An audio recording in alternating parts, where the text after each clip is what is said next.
പലരും പറഞ്ഞ് കേട്ടിട്ടുണ്ട്. ഓൺ ഗ്രിഡ് സോളാർ എന്ന് പറയുന്നത് നമ്മൾ പ്രൊഡ്യൂസ് ചെയ്യുന്ന കറണ്ട് മുഴുവൻ KSEBിയിലേക്ക് വിട്ടിട്ട് നമ്മൾ തിരിച്ചെടുത്ത് ഉപയോഗിക്കുകയാണെന്ന്. അങ്ങനെയല്ല. ഓൺ ഗ്രിഡ് സോളാർ എന്ന് പറയുന്നത് നമ്മൾ ഇപ്പോൾ പകൽ സമയത്ത് പകൽ സമയത്ത് സോളാറിൽ നിന്ന് പ്രൊഡക്ഷൻ നടന്നുകൊണ്ടിരിക്കുകയാണ്. ആ സമയത്ത് നമ്മുടെ വീട്ടിൽ എന്തെല്ലാം ഉപയോഗിക്കുന്നുണ്ടോ അതിലേക്ക് വേണ്ട ഇലക്ട്രിസിറ്റി എടുത്തിട്ട് ബാലൻസ് ഉണ്ടെങ്കിൽ മാത്രമേ പുറത്തേക്ക് പോകുള്ളൂ.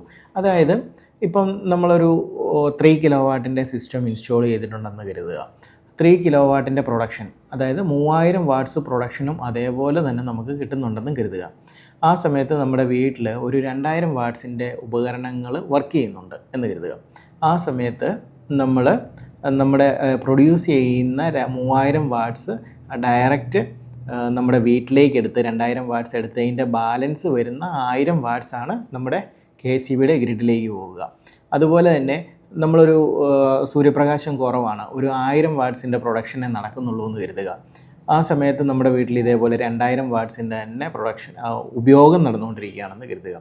ആ സമയത്ത് 1000 വാട്ട്സ് നമ്മുടെ പ്രൊഡക്ഷനിൽ നിന്ന്, അതായത് നമ്മളെ സോളാർ പാനലിൽ നിന്ന് പ്രൊഡ്യൂസ് ചെയ്യുന്ന 1000 വാട്ട്സ് വീട്ടിലേക്ക് എടുത്ത് ബാലൻസ് വേണ്ട 1000 വാട്ട്സ് ഗ്രിഡിൽ നിന്ന് എടുത്തിട്ടാണ് 2000 വാട്ട്സ് ടോട്ടലാക്കിക്കൊണ്ട് നമ്മുടെ വീട്ടിലെ ഉപകരണങ്ങൾ വർക്ക് ചെയ്യുന്നത്.